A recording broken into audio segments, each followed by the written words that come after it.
บ่อยากไปเลย เป็นยัง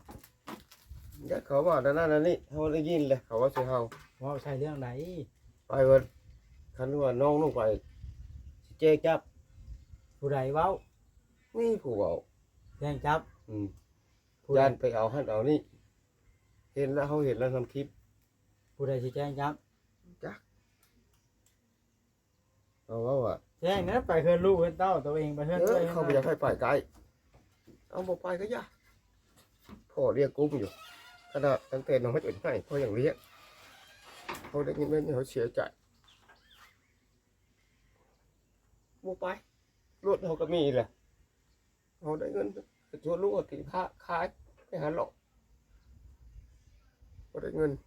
ซื้อข้าวซื้อแล้วลูกกินได้ยินมาว่าเป็นเขาเสียใจได้กินเลยเขาเห็นเลย เห็นในคลิปแล้ว ว่าบ่อยากให้ไกลผมอยากเอาไปเอานี่ คิดละ บ่เอาก็เฮาก็บ่จ้องดอกบ่ตายดอก คิดเว้ามาละให้แล้วบ่ได้เนี่ยมันเสีย ตาม ใจ ใจเฮาบ่อยากให้เขาไปเงินลูกบ่เงินลูกเขาอยากไปแล้วเฮาลูกเฮา ผู้น้ำพร้อมแต่งนี่ก็สิเอาได้ยินเขาเว้านะแม่นอหลีบ่ฮะนี่คือจากปากเจ้าเว้าบัดนี้ เขาบอก สมมุติชาวอู้น้ำเบิ่งคลิปนี้สมมุติเราอยากเอาอยู่เด้เฮ็ดให้เราจะบ่เสียใจเจะตอบแบบนี้กันต้องเว้าจากใจได้เดี๋ยวนี้คอยถามนะคอยท่าอยู่ ไว้ดิเนาะไว้ดิเนาะ ก็คอยได้ยินคนเว้า เอาโยกเนาะเดี๋ยวก็เป๊ะโลด เจ้าน่ะตกลงความจริงนะเจ้ามักบ่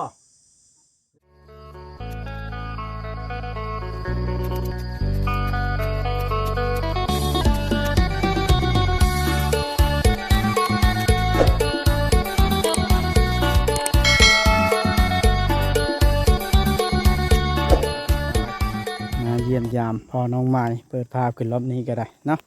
เพราะว่ามาเบิ่งใช้เปิดระบอกเงินหรือว่าจังใดพี่น้องเอ้ยคือได้ข่าวว่ามักผู้สาวสิขายหน้าไป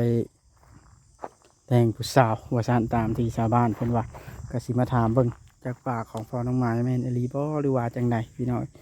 คือได้ข่าวว่ามักผู้สาวอู้ว่าซั่นสาวอู้น้ำร้านท่านหม้ออันเด้มาฮอดแล้วอ้าวมาโลด อ้าวมาฮอดก็บอกแล้วสบายดีนอนบ่เดี๋ยวนี้ นอนเลยมาโลดบ่บอก คือนอนแบบนั้น นอน สบายดีนอนรถบ่เดี๋ยวนี้แบบนั้นก็ได้ กี้อย่าเปิดโทรศัพท์เอาขนมนี่ซื้อขนมมาต้อนกินนี่ไปนะเห็นได้ลูกๆไปทางไหนเบิด เขาไปยืน น้องน้ำน้องเซ เขาไปยืน กินเป็นพวกขนมนี่ก็ซื้อมาต้อนลูกเจ้านี่แล้วลูกเจ้าอยาก มาบ่บอกกลับมา อ้าวค่อยมาเบิ่งดินทันหมอเท่านึงแล้วค่อยย่านเจ้าหายบ่แว่นะว่ามาก็บ่แว่กันเนาะค่อยว่าเอาอีกแล้ว มาบอกของฮัลโหลว่าคลาบมาโลด อ้าวใครสิเอิ้นบอกเป็นมาบอกกันจี้ก็เข้ามาแล้วเนาะอ้าวกินขนมนี่กินได้มั้ย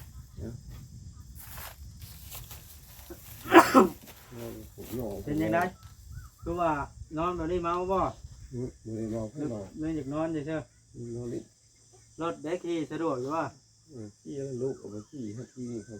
ถ้าถุงวงเนาะ ไม่ได้ลูกเอาขี้พ่อไว้ขี้แล้ว พอบ่ได้ขี่ ลูกขี้ไปให้มันนี่มันพ่อขี้มันพ่อขี้พูนเป็นขาท้าพ่อ เป็นได้ดำเนินการและเรื่องขาท่าท่านะ นั่งแล้ว ยัง ขี้ขาขี้ขา เราเมื่อยก่อนเนาะ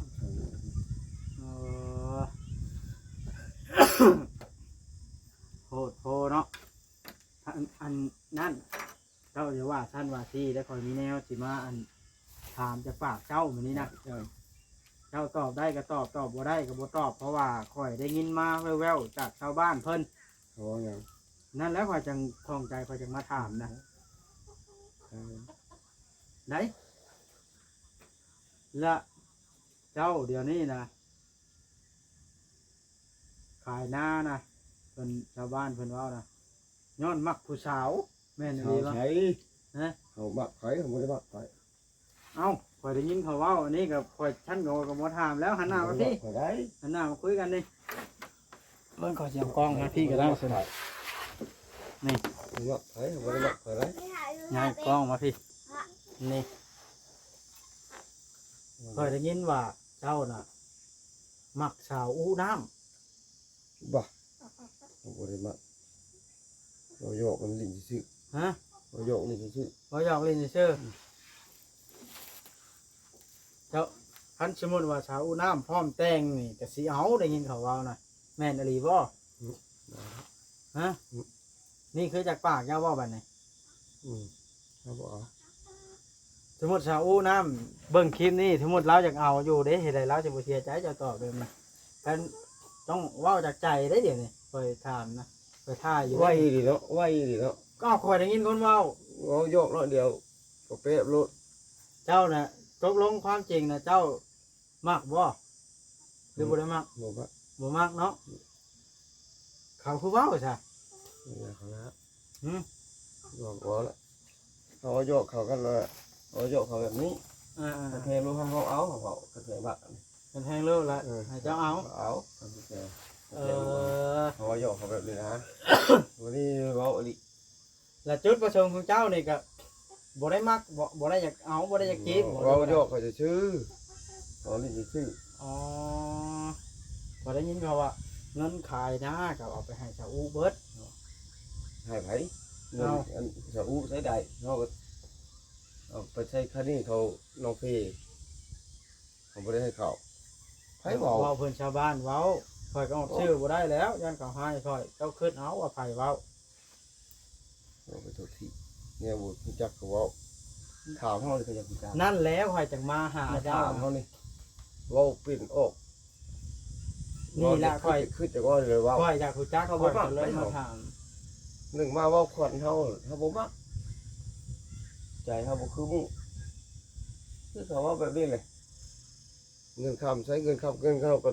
ขายแล้วเขาก็ซื้อรถนี่แล้วก็ให้จ้าง ใช่แล้วว่านี่นะ ใช้เลย ใช้เงินนะเบิดแล้วบาทนี่ ลูกสาวไปให้ ใช่เบิดแล้วเนาะ ใช้เลย โอ้ดีวิทย์นี่วิทย์ชินแล้วบาท นี่ นี่ แหละ กันแล้วล่ะเด้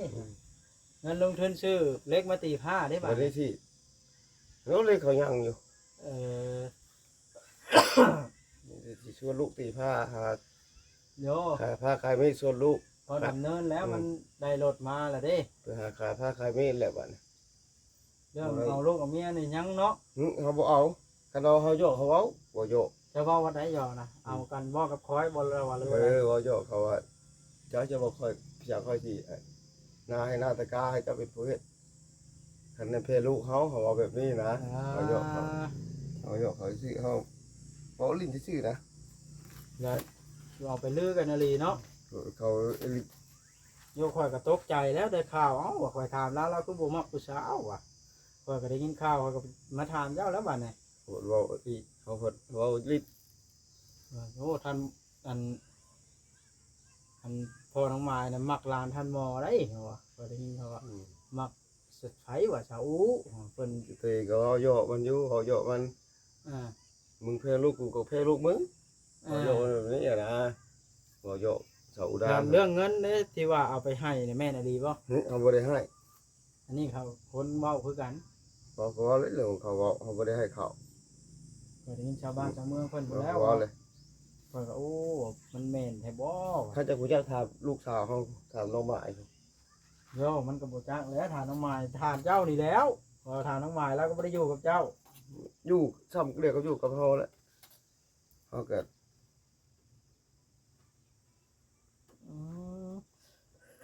ไปเอาไปเอาเลยนะโอ้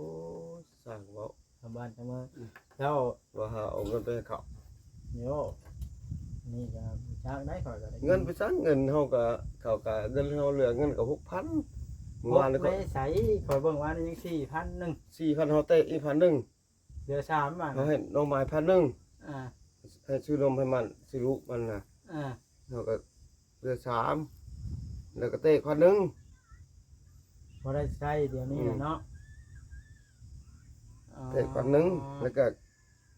ให้น้องให้ลูกไปใช้คันนี้ลูกใช้คันนี้กับเฮานี่เอาเงินให้น้องหมายเป็นผู้ใช้ อ่า มันเป็นผู้ชายผู้เอาไปให้เขาลูกเอ้ยว่ะจะได้มันออกดอกอะแล้ว โอ้คำบ่ใช้เอาดอกแล่น ดอก ไปหน่อยจองพันกลายเป็นหมื่นจองเลยแฮงแจ๊บบาดนี่เนาะ ลูกก็ไปใจค่านี่เขาละ เริ่มอยู่ใช้มันนะพ่อเพิ่น นักเก่ง เอ่อ เขาเคยยืนมันเขาอยู่ อืม ตะกี้เขายืนก็มีเขายืนเป็นมื่นผมให้เขาเทนเขา อืม ตีเต้เขาเบียกได้ ไปยืมเลย คันเขาจะได้บ่ เอา ยาก หยังค้ำประกันการยืมนี่ บ่ได้คำประกาศคันเขายืนแล้วมันให้เขาบ่ได้ยะของเนี่ยเขาบ่ได้ยะเลย อืม เงินคำเงินยืมเงินยืมคือยืมยืมแล้วเขาให้ไปเทนมั้ย เกี้ยงอุดสูตรบานนี่เนาะเงินขายนาเกี้ยงแล้ว เจียงเลย เลื่อมแล้วเนาะ เรื่องมาก คัก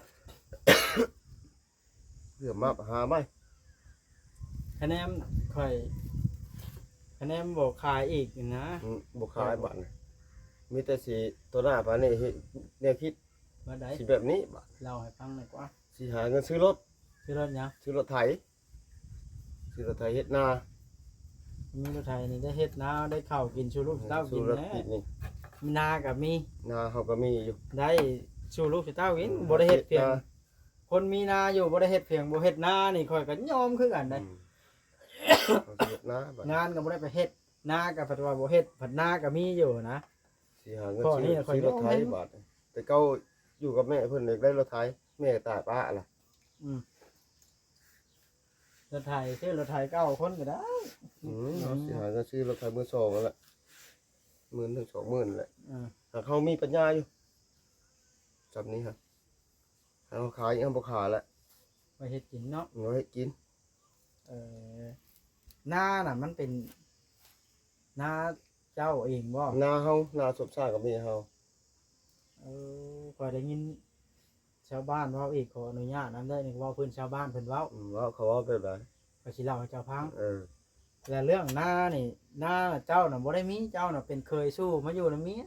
แต่ว่านะ เขามาตะกี้เขาซื้อเอาตะกี้ อ่า ซื้อเอา แล้วนาน่ะมันเป็นนาของแม่น้องไม้ นาของแม่เรามันก็ยังเรืออยู่เจ็ดไทยยังงออยู่อันนั้นของเฮาเลย อ่า เขามาเว้าเขา ใครอยากเว้าเนาะ เดี๋ยวว่ามาเว้าโลด ทางความชาวบ้านมันก็นินทากันไปเรื่อยๆเนาะบ่ว่าไผ เว้าหรือว่า ไปเห็นไผกันเล่ากัน เออ ลาวตาขาวอันนี้เนาะ เดี๋ยวว่าเราเว้า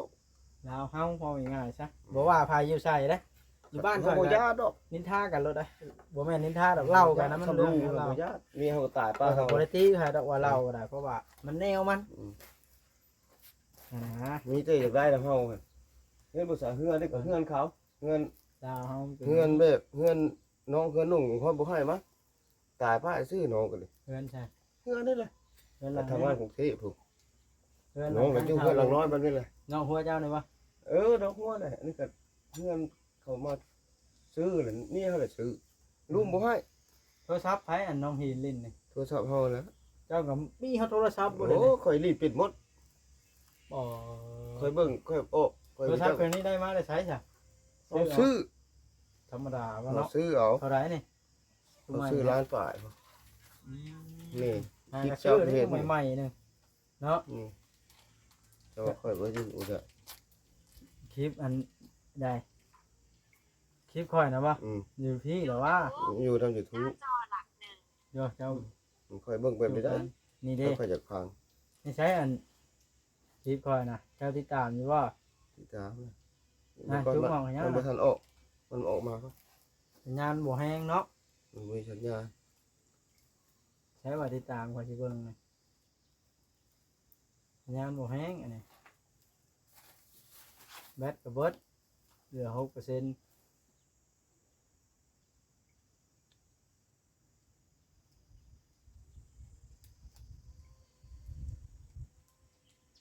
บ่บอส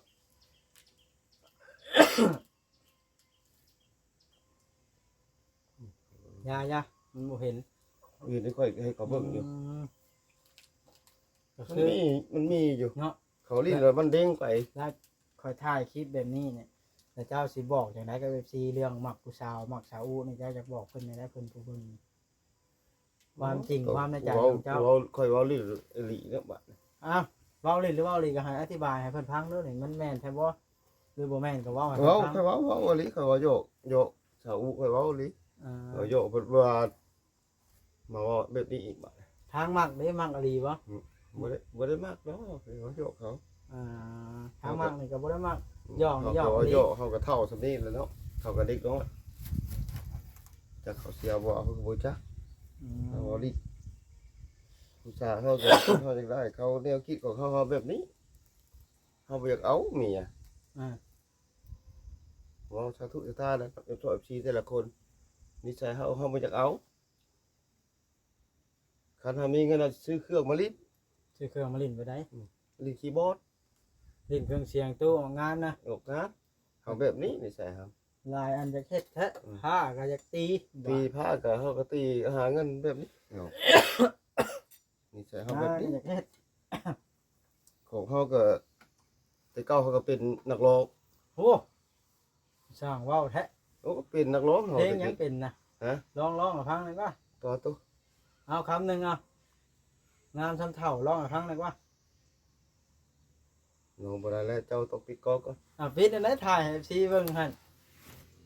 มันร้องบ่เป็นแล้วมันมีเครื่องเสียง มาไฟเซฟให้เอามาเคยลิ้นที่ตมเคยมาเมื่อกี้บ่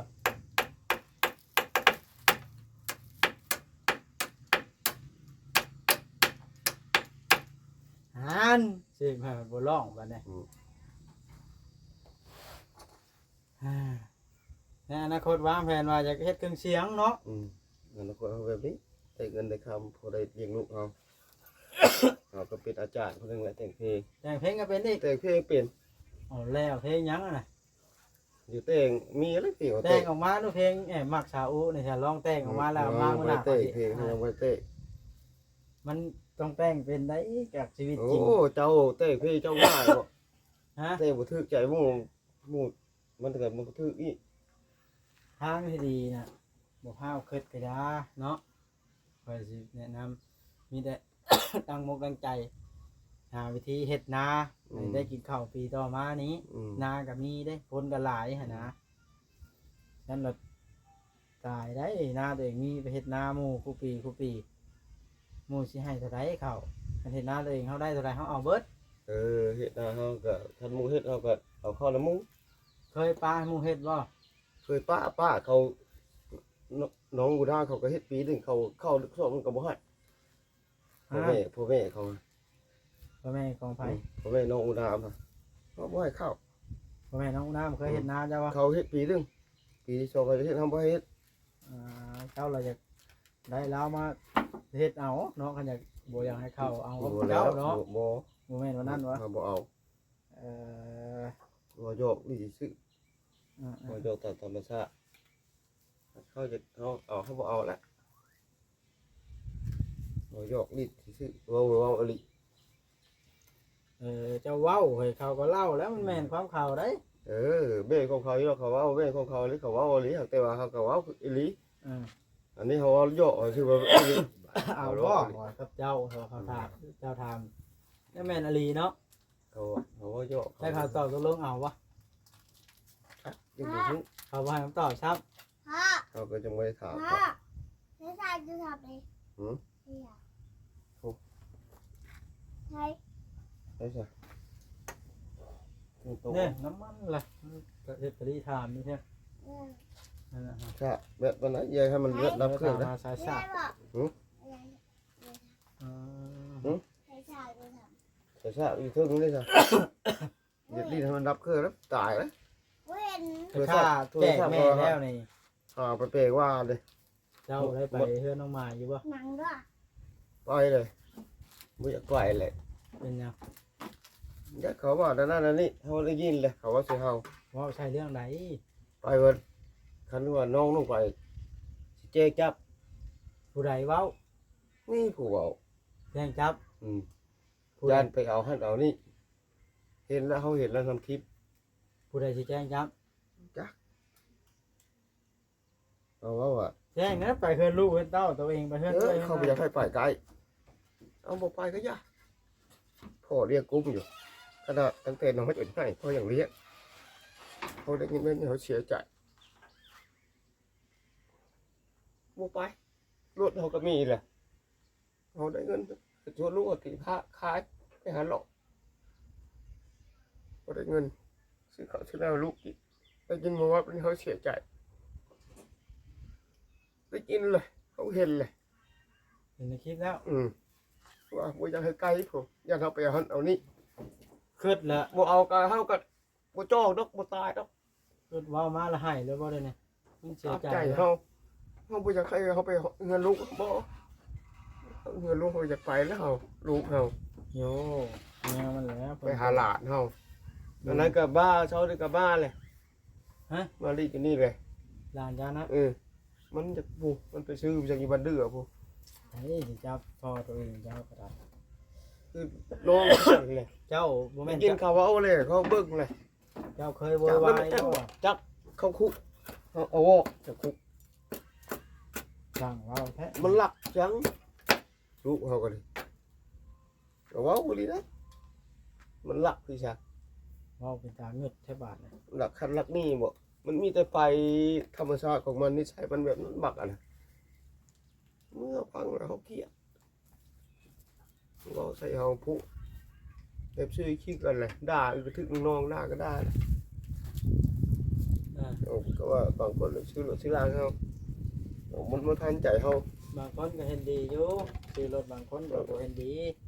มันมีหลายคนมันมีผู้แพ้ผู้สร้างพวกผู้แพ้ ซื้อเอาซื้อแล้วเขา มาได้กับขี้เนาะ ฮอกี้เขาก็ไปขายผ้าเอาหาเงินซื้อนั่นซื้อนี่ซื้อลูกเขากินอันนี้ก็บุญใหญ่เนี่ยบุญใหญ่ก็ซื้อซีเล เมื่ ย อค่อยสิถามเจ้าเนี่ยในความรู้สึกเจ้าอะไรเดี๋ยวนี้เนี่ยเจ้า เด็กให้เอา ค่อยสังเกตเบิ่งเจ้าเนี่ยคือเจ้าน่ะชนละมุนแบบทางตันขึ้นหยังบ่ออกเพราะเลยแบบใดสิเอาจังไดกับชีวิตก็ได้เพราะเบิ่งถามเว้าเรื่องอะไรมาแล้วคือให้โลด ขนมพื้น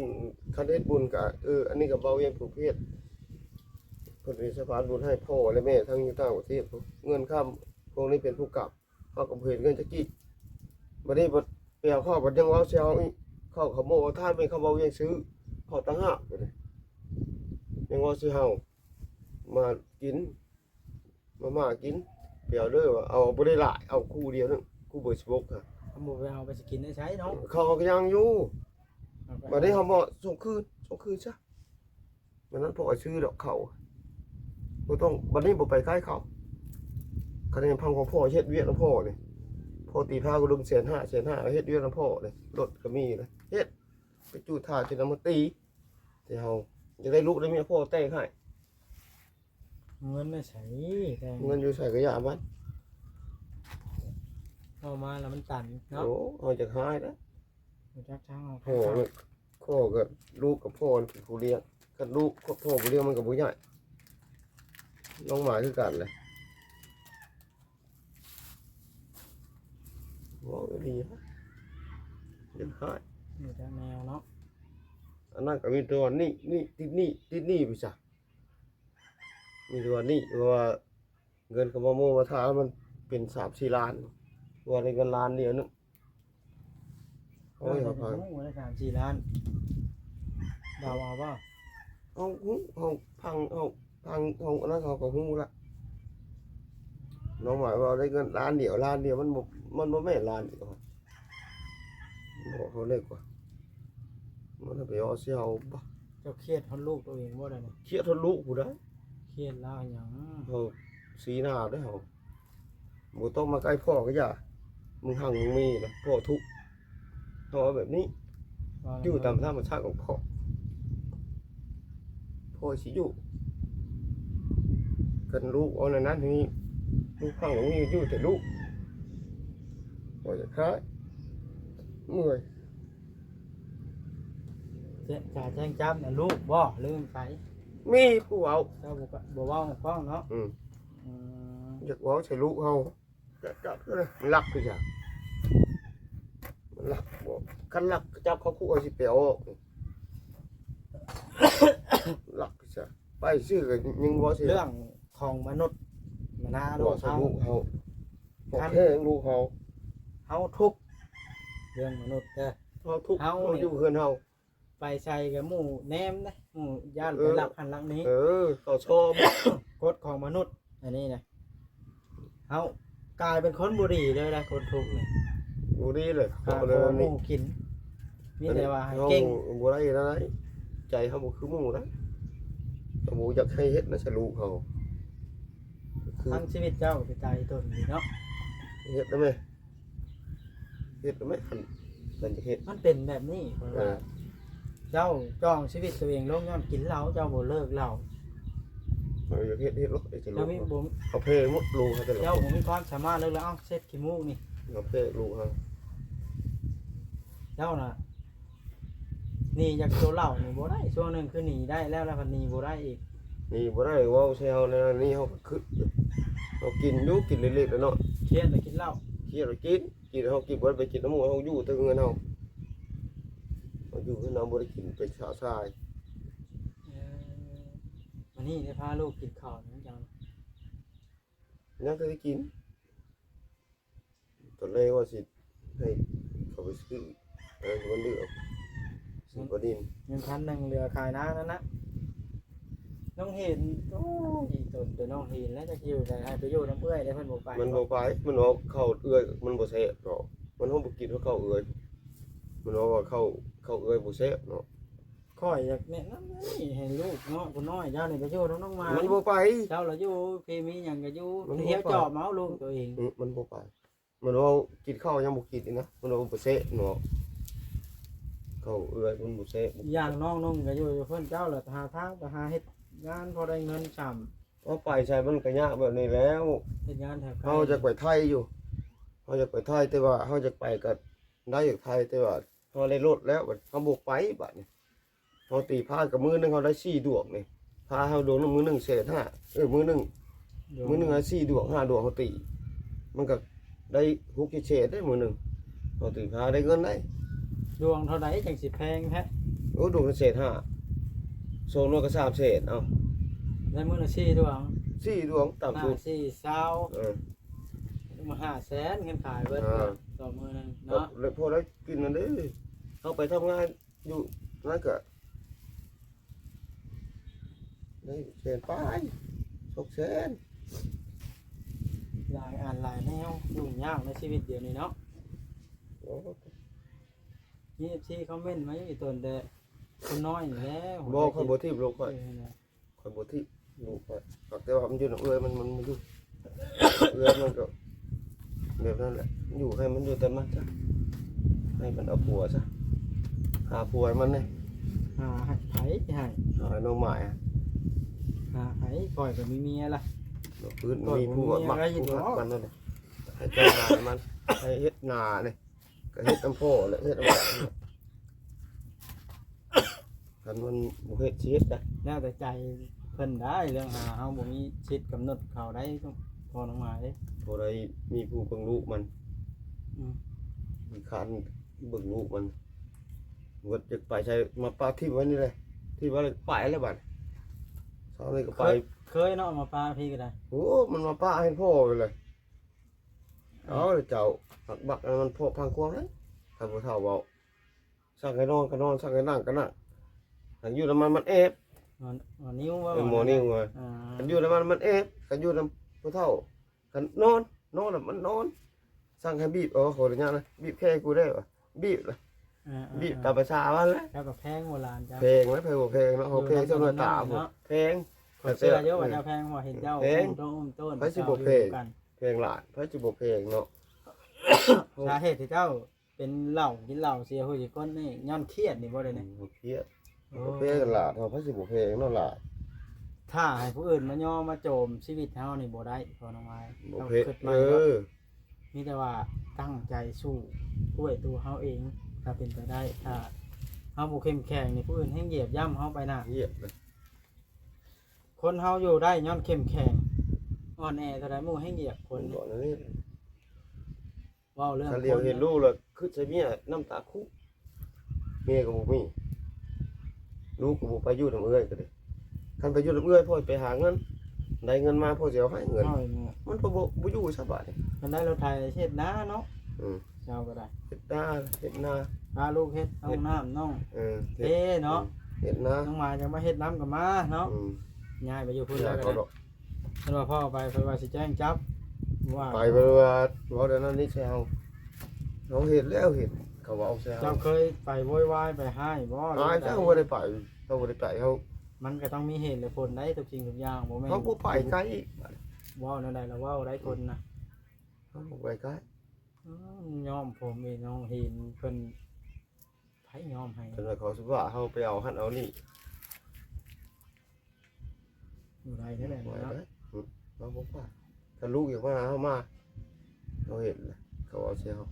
เห็นน้ำคลิป เดี๋ยวเจ้าบ่คักปานใดไป เรา เนาะ บอกครับนี่ว่าเขาไปเอาหั่นเอานี่เอาน้ำลูกเขาแหละเขาช่วยเขาอยากจะช่วยลูกเขาสาธุแหละทั้งพ่อและแม่เพิ่นช่วยเพิ่นเฮ็ดบุญเจเข้ามีเฮาก็ เจ้าเลยว่าน้องมายเนี่ยมีเฮือนมีชานแล้วสร้างมันพ่อตัวเองบ่ได้นี่หรือบ่ได้เจะคิดน่ะ มันสิแบบนั้นติมันคือเดี๋ยวนั้นติตามมึง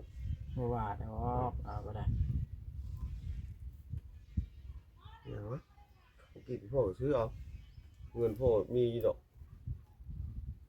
เลี้ยงลูกก็ยังใหญ่ น้องน้ำนี่บ่อยากไปทำงานบ่น้องน้ำ มันบ่ไป น้องเทไปกับบ่รอด ไปก็บ่รอดบ่นี่มันขี้คร้าด บ่บ่ตัวบ่น่ะ ว่าปลูกมันขี้คร้าดเฮ็ดมีแต่ซึ่งได้ซึ่ง ทางว่าแต่น้อบัดนี้ มันขี้คร้าดบักอันนี้บางทีโง่ โย่ เฮ็ดอะไรนี่ ทา มัน งว้าวขี้ข้าน ยืน อยู่ใส่ เบิ่ง กับยากแล้วว้าวชีวิต ถ้า คน เขาแพงลูกเขากันไปน้ำพ่อไปได้เราก็ยังง้อบ่ได้บัดเอิ้นวิทย์บุญก้นวิทย์บุญใหญ่นี่วิทย์บุญเทิดทางเร็ว อืม ส่วนลูกจัดการ โอ้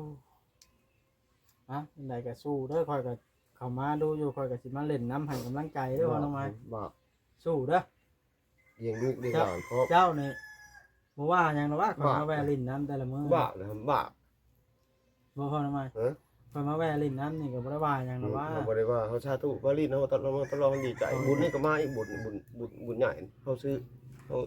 เอาไว้ น้องเพิ่นซื้อกระต้มขนมมาฝากอยู่ข่อยก็มาเลยเทื่อบ่ได้เพิ่นกินนั่นแหละ ค่อยเลี้ยงลูกแล้วเลี้ยงหลานเพราะ อ่ะโอเคเด้อถ้ามันสวายแล้วค่อยสิได้กลับแล้วได้บาทเนี่ยมันเริ่มค่ำแล้วได้นี่แดดอ่อนละเท่ากับพยายามสู้ เอาสักค่อยต่างว่าสักค่อย เว้าใส่ข่อยก็บ่เคยเว้าใส่ บ่พูดอื่นแล้วว่าสักค่อยเหมือนเจ้าดอกว่าค่อยแล้วนั่นแล้วนี่กับลูกค่อยเขาจะค่อยไปผูก เคยมีบ่แบบนั้นกะ ค่อยเห็นแหละค่อยเห็นดิตัวนี้ อืม เขาเว้า แท้ลู ผู้ ก ใหญ่บ่ยังเด็กน้อยเนาะ แท้ลูกตัวเองแพงๆแล้วเนาะ ค่อยบ่ไปนะ บ่มีผู้คิดเนาะกับลูกตัวเองคิดแนวบ่ดีบ่ร้าย จะได้มีคันว่าพื้นว่ากันจะได้มีค่อยก็เอาห้ามค่อยบ่ได้ก็อยากเอาแล้วก็ไปไล่ห้ามบ่ได้ดอกมันมาห้ามบ่ได้ดอกกันห้ามพ่อมันพ่อพ่ออยากเอาพ่อบ่อยากได้ เดี๋ยวไปสิหาหมอเจ้าก็บ่ทันได้เท่าได้เด้อ ขนมพื้นจะเอาวะห้ามพ่อบ่ได้ดอก หลายแนวเนาะอ่ะว่าหลายมันยืนยาวมื้อหน้ามื้อนั้นอยากสิมาเล่นน้ำใหม่เด้อพ่อน้องไม้ อืม ตั้งใจ เรื่องคนข่อยอยากแนะนำครั้งนี้ก็ก่อนจบ ค่อ ค ย ลิป เว้าค่อยเว้าสุดก่อนค่อยเว้าว่าค่อยจะกุญจักว่าเงินเขามาทาวันนี้บางทีไปเอาเข้าก็เว้าเข้าไปชักเข้านั่นก็บ่เว้าอย่างซื้ออันนั้นเข้าตัวนั้น ให้ ก็ เป็นผัว มีผู้เอาใส่ อืมพ่อลูกกันก็ไปมาหาสู้กันอยู่หั่นแล้วป้ากันบ่ขาด นี่ แล้ว เข้า เนาะ เขาโมกเขาทาดเข้าเว้าเวียงซื้อไว้ก็เข้าอันนั้นก็มันก็มากินตั้งมาให้หมู่ให้คู่กินมานุ่ง อี กิ ก น อย่างพ่อลูกกันมันได้อาศัยกันอยู่หั่น เขาก็ว่า สุ เอาบ่ได้ละ กินสุกมีดิบก็กินดิบนํกันอันเครียดชังกันนี่มันเป็นการบ่ดีเด้อคนพ่อลูกกันเลย เอาทำนั้นก็ยังรอสิเฮาบ่ไปเข้าซะ อย่างทุกข์ก็ทุกข์น้ำกัน มีก็มีน้ำกันอันช่อยล่ะให้ผู้ใดผู้หนึ่งเป็นผู้กินดีอยู่ดีแล้วผู้หนึ่งเป็นผู้ผีตายเนี่ยมันก็บวกขับผู้ใดแล้วผู้คือน้องไม้ที่มันตัวเองกินข้าวกับอาหารมาเห็นพ่อจำเกลือนี่สิบ่แบ่งบ่นะความหมายแบบนี้นะ เมื่อวานนี่ก็ไปหาไม้วานนี่ก็มาป้าให้พ่อเลย พ่อแกงบ่ จักเขาหลายๆเลยเนาะมาสิถ่ากินมันผมบ่ได้กินครับผมบ่ได้กินมันไปเก็บบ่อื่นผมบ่ได้กินว่าถ่ากินเค็มไม้นำเอาลูกไปมันไปว่าเตา ค่อยนะครับ บ่ได้ตีพุ่นตีพี่ เนาะเทื่อหน้าร้อนน้ำเทื่อหน้าบ่เอาให้มันคันมันบ่แบ่งให้ ตีพุ่นตีพี่ คอยนะ โอ้นั่นแล้ว ในใจอยากให้ถูกต้องปรองดองกันบ่ให้เครียดให้ช่างกันนี่อย่างเพิ่นพาอาศัยกันบ่ให้แบ่งชนแบ่งพายอีกถ้าแม่นสมมุติแม่นอยู่ผู้ใหญ่ผู้ช่วยก็ได้เนาะ เรื่องผู้ใหญ่เพิ่นก็ตั้งหาก ถ้าถูกน้องมือ เฮาบ่ได้ติเพิ่นเนาะเพิ่นเฮ็ดบุญให้ท่านลูกและเมียเฮาก็ดีใจแล้ว แต่ว่าคัน เพิ่นเฮ็ เรื่ ด อง บุญ ช่วยน่ะ เงินนี่ ค บ่ น ได้ธร เพิ่น รม แต่ ดา ว่า เพิ่นเฮ็ดนี่ เรื่องเกลียดเรื่องช่างกันนี่บ่อยากแนะนำให้ช่างกันก่อนต่อโลกัน มันเป็นอันบ่ดี พ่อและแม่เพิ่นเฮ็ด หรือว่าทั้งอ้ายทั้งน้องไปเฮือนก็ว่าบ่ได้ห้าม บ่ได้เลยเขาเห็น FC เขาเห็น ว่า มัน ด นะ อกอย่า เดินเขาไปเอาคันเอานี่เขาบ่ให้ไปนะมันที่ร้านบ่ให้ไปนี่ยังหาที่อยู่เฮือนเฮ็ดเงินพ่อผ้าเล็กให้พ่อตีผ้า เอ้ยยาวหลายยาวยืดไปตัวน้องหมาแห้งเว้าไปเรื่อยๆนี่มื้อหน้าจังมาลบใหม่เนาะเอาโอเคสบายดี FC อยู่ดีมีแห้งคลิปหน้าจังพบกันใหม่เนาะ อืม